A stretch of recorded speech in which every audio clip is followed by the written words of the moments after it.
world of exclusive. MMTV GH. So MMTV, we are creating our world. When him say, and near ma, on town, TV so, on tanti or radio. Now, who know baby, and then I chin near the bro. Now, so, another beautiful segment and our world of exclusive. So MMTV GH. Make sure say MMTV GH. Facebook MMTV Ghana. And MMTV GH. So YouTube. Abusia for Jumadia can say when you do na maintenance without watching it. Minecraft multimedia. And I say na afi Ben options. Your one focus waso yasna ama ye de surgery make ebro from about one take and about one take one enjoy hutiawa ye ba word of exclusive ye de bro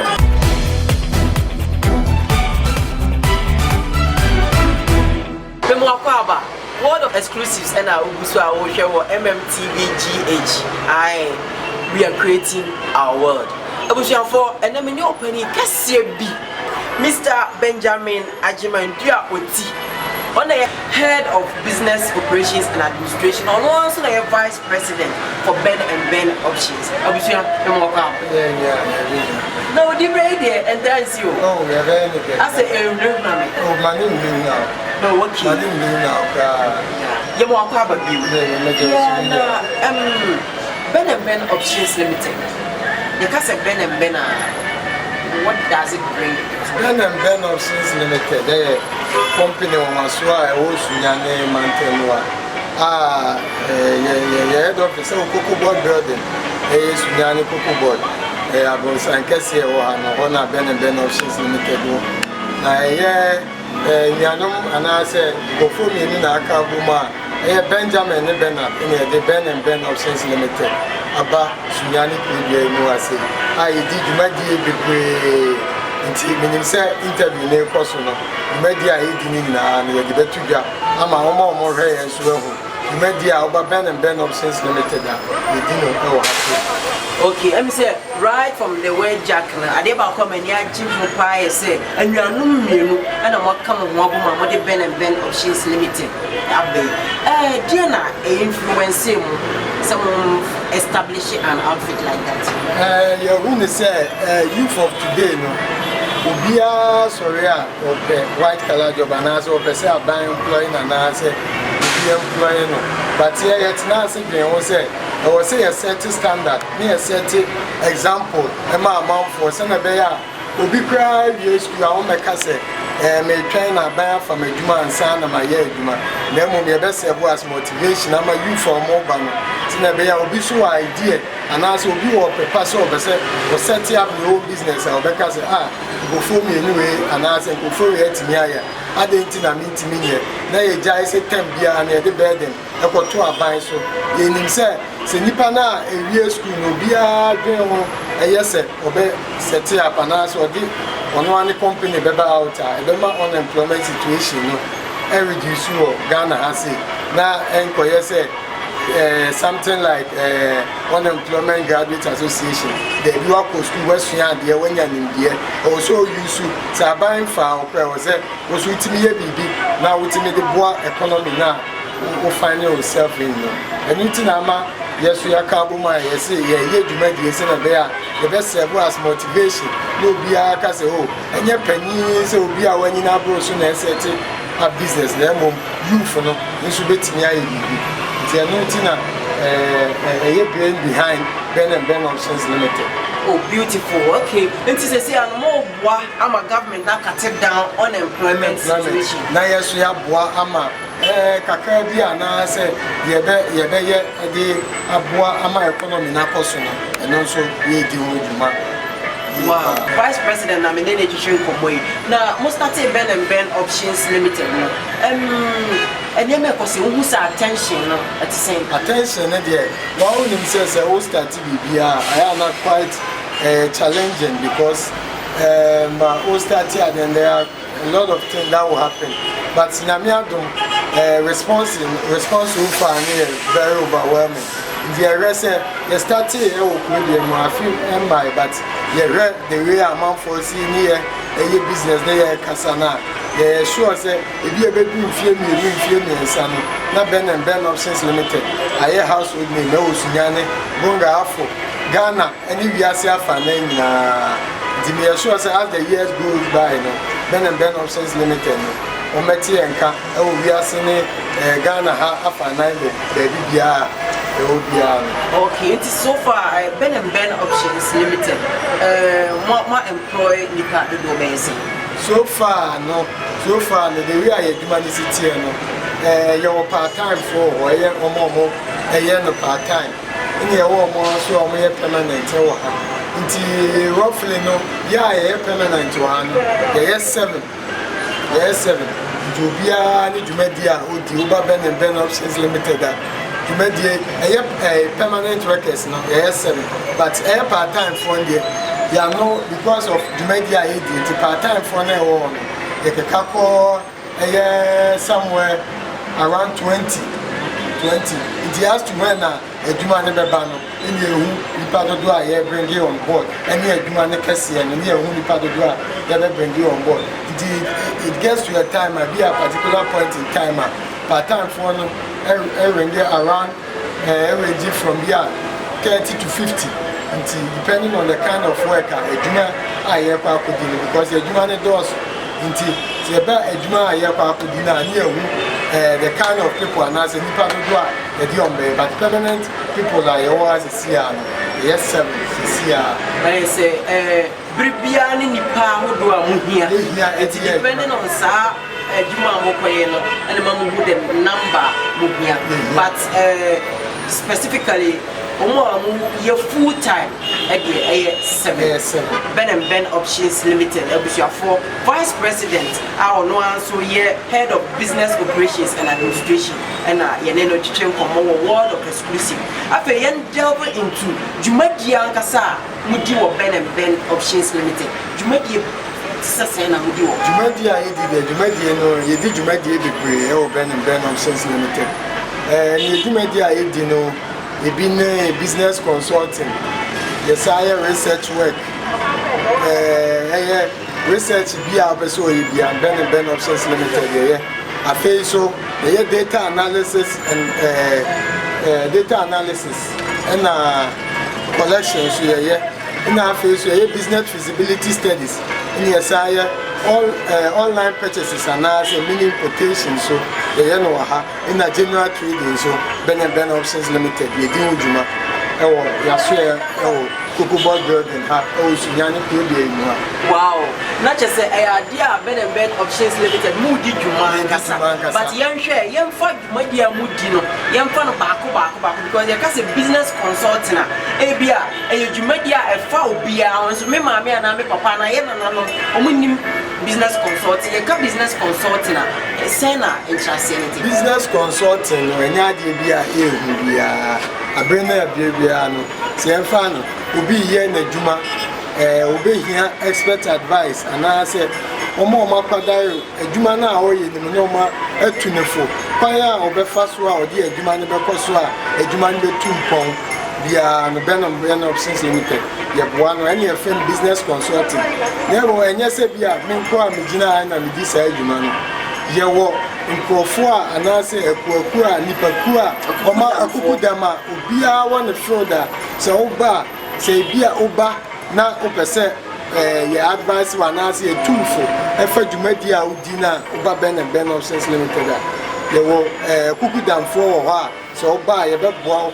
Na two for na kwanya obefa so a odi udwumadie no befa so a ebema won fa so a ebema business no etime two pon na business na akoso na adwuma no ache na won so wanya kwanya also se bia opese o chema obetiem Ben Options Limited buy aswe ya any atu ni this business consulting no the two for dwumadie a odi eye business and as dwumadie nti se eye enye se bia obi wa beka se business consulting there e bia o me China ni adwumadie kase bia da bi ntozo 40 ni ba omo ye bojwa obi atimi ba ma etunifo efa kwan a obefa so a obedi ni dwuma kwan a obefa so a ne customers be kasa kwan a obefa so a obeki ni books kwan a obefa so a sika a wanya no oberesen fa so sei ne wanya na sika dodo a odi be shim ene business will be oba ben options limited your expert to ha ye be boa near two for afa udumedi a udi ehon bia na chese the me pick from asema wo ka fa business consulting ni say enye say wo dwetire nti us me ye adwuma say wo pese wo ye adwuma bia ben option ye bia wo say wo kɔ na wo hwehwem kwan a wo fa so a wo ye adwuma na wo betimi anya mfa so kwan a wo fa so a wo betimi atrɛ wa ahyem e wo adwuma obusu for ben options business consulting adwuma bia wo di no bia ni bia wo say upini ye na ye kyerɛ kwan a wo befa so a wo betimi edi adwuma no na mfa so abas na research work your project works na say research work once a research ye hu ye pa o man bia open punto anase e pen punto bia no research hu ya wọ́n sẹ́ ẹ̀tọ́ da na bi nyema bi kọ́so ẹ̀wọ̀ obi mu anaasẹ́ ọman bi mu ẹ̀wọ̀ so wọ́n sẹ́ ẹ̀díẹ̀ ntina dwumadie saa anaasẹ́ bibi saa ẹ̀kọ́so what is the motive behind so what I say nti research ni yẹ a yẹgye amanfo views about particular phenomenon anaasẹ́ dwumadie bi a anaasẹ́ bibi a ẹ̀kọ́so a yẹ bẹ ẹ̀nyẹ sẹ́ yẹgye no kwa yẹgye ni a yẹ nhwemu fa ono ye propose solutions and answer recommendations that bia no e be boa corona ye wo mu na na say e be ma corona 2 point research no say ye go into details the reasons and answer near my behind a particular phenomenon and answer bibia e koso bia no any research about the research no your academic research or obi wa ha o say o adwumayefo we and I say this particular kind of people and I say this group of people as o ma o keka mi hu yie nti me be say me hwe die nti poti nti ama o ma o keka neti sa that nti the Ben Options Limited who contract and I say o be hu ya e be boa hu aye research into that particular kind of phenomenon and I say ade na ekoso ni hu the reasons behind the best objective here with the reason behind any problem, that particular kind of problem and how here you propose lasting solutions that man made the research work a home assembly. Okay, and then terms so I share proposal writings we Ben options fire coins proposal writing no nipa bebre obi oha odi dwuma so bi obepe sponsorship Nina, you propose, I was also proposal at the prospective sponsors now we say, Jumedia may be feasible enough, and I say, so I didn't hold up a town, Benyam Fasudia the business, and as a proposal writing, and no, say, oh, yeah, Jumedia group of sponsors, Obi or your project or per fire or fast or Benya donors, and I say, or more with your music and the baby shim.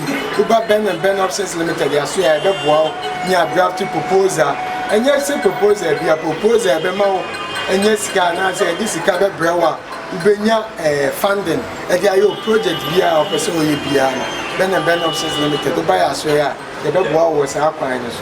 A proposal. And you're not just a vice president. Ben options and yet you mark it to a crown and because proposal writing I didn't come away. I would say to say a word of exclusive say. I was say your bam not just say quiet before so I bet me approaching bigger donors. Okay, then I just say a snooper. You share data collection and or analysis. Data collection and analysis. Data collection and analysis. More related to researching because data collection no research we are now so you should movie there was so amount for now compare responses and I say you could be some more similar and data collection the aba as soon as you be a bisao the media say this in the course and I say the media in the course now the media in the same to say to a bisao question yeah, capture and answer yeah, and data collection. The data collection and so. And I was saying yeah, analysis, analyze it. The nipa do saying any data ni from more. The man do saying, member do saying.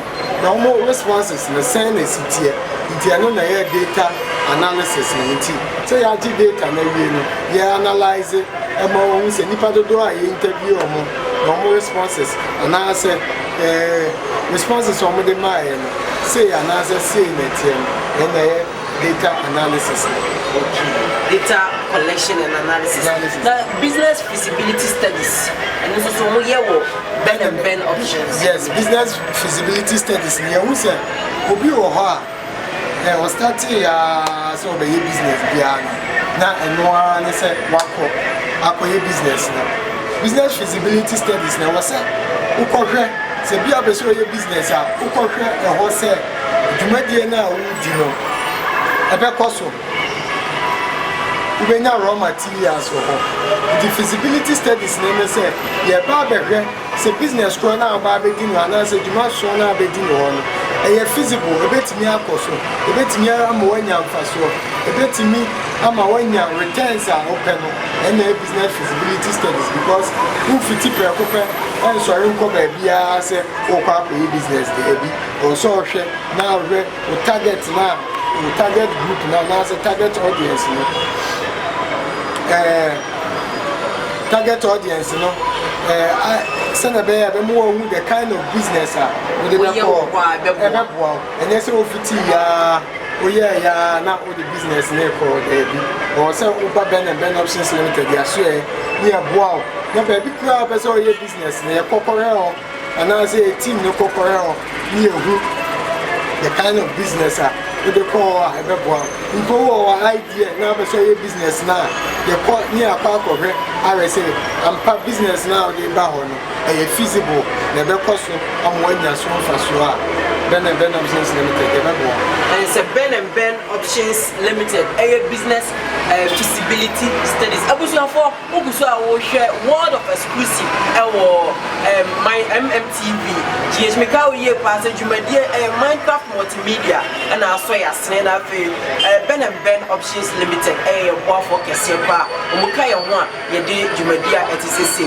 brewi ane ye ne vice president our Ben Options and na atwetwe nkomoy ne ya bon nkomoy ni bia ye hwa ho tia wa ye ba ye be hwe procurement and na fe online pitches.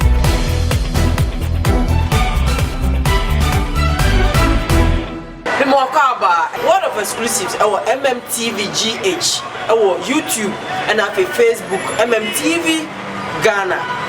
We are creating our world. Because Mr. Benjamin Ajimandua Oti, yeah, we are head of business operations and administration.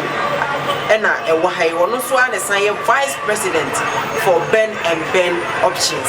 Menene Buswa, yeah, Chincomona Michiri, say, young come boy, because she cried one say, and yes, I was the country DNT. Oma also has me dear Juma, we uncle for who bebe no mama say, aha. So who could be a man or how Ubenya Faso, aha, who could be a man or Ubenya raw materials, I would be a man because so could be a man or baby. Bia, Ebiana returns are open when and it's in a Ben Options Limited. Australia, Abba, Sunyane Coco Board, Abro sign him and Omo. Vice President Mr. Ben and I say Mr. Oti, our idea, Menino Betishim, when I am commodity and to procurement. And see, Mr. Oti, I probably in terms of I am trained. Procurement, I'm more Ben Options. Procurement, no, you will be a while, or 20 maybe, but near Mana, or to suppliers and answer, we need to go for me supply in your mind. Procurement in the area and say, if you are funny, say, if you are or top books, Ben Options Limited, the one near linking you, the bell link you only supplier, near Bagami, I'm a winner, near man, no boy, free year. I say, papa, price and also a year by Ben Options Limited. The Jumadia procurement are eating. I don't know. Now, just say, Obisu will be here on also person or Toma, which media limited at all at the man of media anymore. A pair or ma or more prospective, unique as a prospective bias. A man. Okay, now we are online importation and I say online purchase. Online importation. You the economy there. Said the idea na no. Then I was a cranium at Ediba. It's Ben Options Limited. They are far to your own to say, the boa amount for will be your vessel or cranium if you are man on a ban. The boa Emma the near man eba.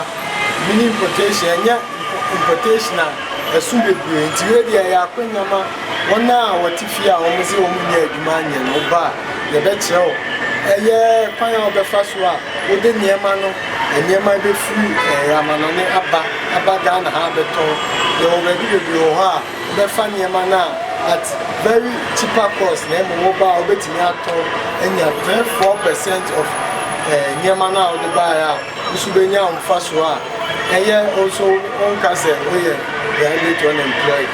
And as a graduate unemployment, you can buy a share, Ben Options Limited. The warm won't find out the first one, the cranium man, the Diaba, and the Paya, the first one, Moka, Nania Mansua, the Po Amawa, the Nason Faswa, now 77 when you be a rebel, and then wow, so okay. And that is it. The moon summer no, and you are fans was and then was some okay, I'm sure general trading. They share importation, the United States say import and export. Now, general trading is also Sana Ben options. General trading, they are not as Ben options. The Tom Bia, the Ben Options Limited. Bibia, a fat trading one, I say, get the Bia.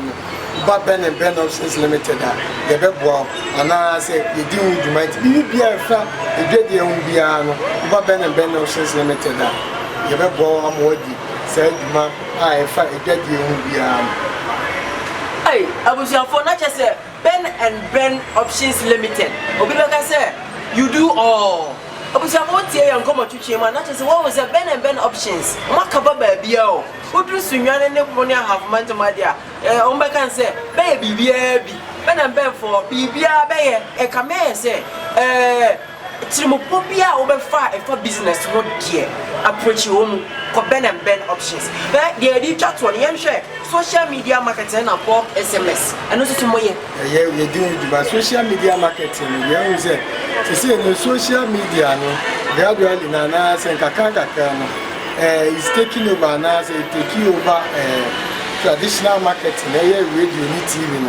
Because Nipa do use social media, those who Minsoka Meka said, Sese no bia da sorry ya no wafa ne phone or Facebook. Ya fa phone class and ya fa Bible. Ya fa Bible or social media. Nti ya say business bia na so onya ana say dwumadi bia so onya social media presence because obia bia social media. Oko nti Ben Options Limited nti ne say dwumadi bia odi bia no because onya social media presence Facebook, Instagram, Twitter, bia YouTube bia no Oba Ben Options Limited and there's a social media marketing no. Social media marketing it involves a lot and you say be our creative account in the Oba you make the bia person you dey to small Ben Options Limited and you say the creative account and then that one I say what creative social media account also who pay out the first now target audience no you be know more adverts now say marketing now we in social media no the results ever bring nti yes say the media also nyane and I say baby bia person nya social media presence bia Ben Options Limited ebe boa mo nya social media presence ubenya engaging content ebe boa mo wadwuma no wudi no ebe koso na obi bia wo bia se afana da bia rewa obehu because you say social media no dey say no obi be say ene na ewo se si obi bia asoma omo di ediduma ndiye Facebook, Instagram, Twitter, YouTube and LinkedIn. The BPA person account will be Ben Options Limited. The Boam Wenya social media account. The Boam of Jumedian Apostle. The BPO would need social only presence or online. because they say so technological age, you know. Also, online presence, obi America or searching or book. Ben Options Limited, who say, oh, Kofui, or more online presence. You made the say, we say, no, Moody. Now, also, or partner, and also, Nimudi Juma, Oben Juma, and I said, Juma so Moody, Senabe, and also, every partner, Jumedia, Woody Bian, every Coso, 101. Okay, and share bulk SMS also. Bulk SMS, no, and no, and no, a customized way of SMS to say, Abba. Inti Jumaku sorry supermarket and no the way city and say yen fan say Ben Options Limited who send message ama o client I di ne beba Ben Options Limited ma say number you say Jumadi bebre nkofo di network companies MTN Vodafone you almost send message I di ne Vodafone di yen fan say Ben Options Limited you see aba book SMS no a customized SMS, Ubetimi send ama nipa over 1,000 at a time, the same message. I be wow, ama company ni di mo na be appear wo nti yemfa ni say do anniversary bi na be so wish you happy birthday. Be a Ben Options Limited in a send ID no na say ID no send ama the client say oh be a Kwame Bafo and na your birthday nti e wish you happy birthday. Nina Boama, Jumedi, a coso, ma one or customers, no, a coso, and yeah, no, be a schools are sorry, a duo are sorry, be a Saturday, open say, no, a sorry money say, what's not, Jumedi say, never coso, Baben and Ben Options Limited, the Bebo, our book SMS, and Amawania, customized ID, idea. Eya wo dwuma na na se o company ni din na da so a wo be send message na ma nipa pimpim be Juba Ben Options Limited book SMS di media ID na chese Ben Options Limited eya dia o ma ba ama adwuma yankasa no aye very easy wo pese woni wa adwuma ye phone kuta wo die ye from na ye easier Ben Options Limited ewo ho eya dia o mbebo na sade yes ya didi nkomo afa omo online ni de kika ho ne mo ye de ye hwe wo mo ankasa nso ye pese ye access wo mo online ana ye pese ye hu mo kira kwan a hefa na ibe wo vice president Ben Options Limited ya so ye ewo sunyane eye bon region enka ne bonga afo capital on ye wo your central business district Koko border bin sankasi ni wo ne wo sunyane de oba na obusa se Koko border obia pra be chiro no fifth floor e oba na wo ahon den pa na be so fo staircase abetimi afo left nso wo ha obetimi afo left no na wo ba fifth floor na ba fifth floor your room number 513 513 on a Ben Options Limited. Yasu ewo sunyane Koko board building fifth floor room 513 on a Ben Options Limited. Na ahomaten time nso hini ahomaten time so open your website nso ubehu ye wo www.ben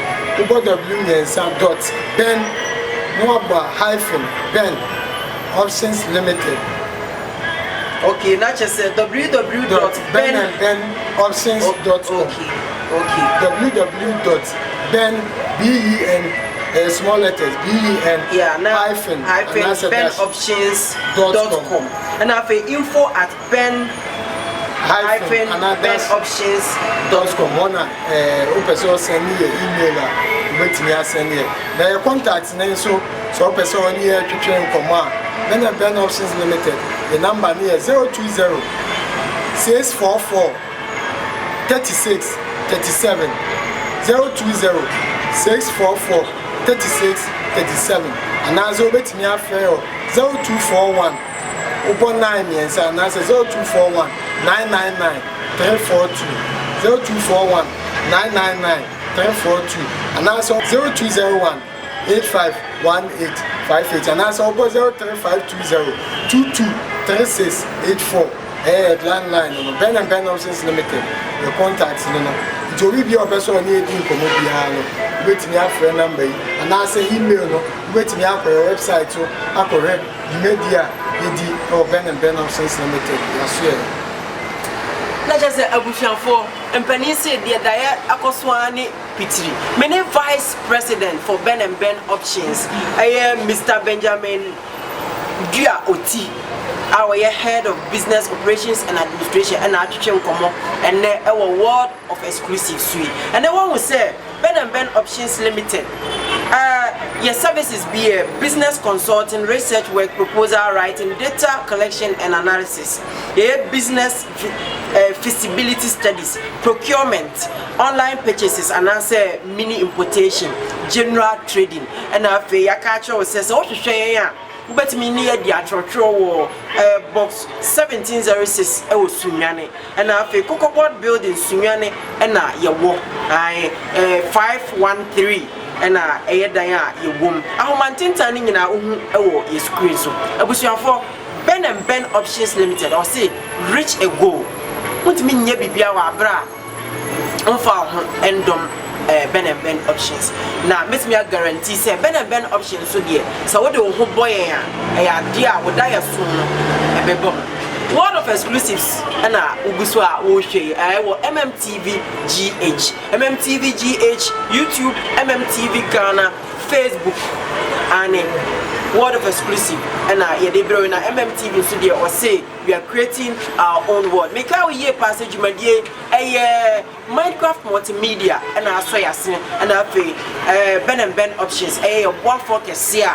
Or my digimedia at CC Brewery. Kosoa na share MMTV GH na ene pankwa ene papa and kwa from it Bafantic enemy. Bye for now.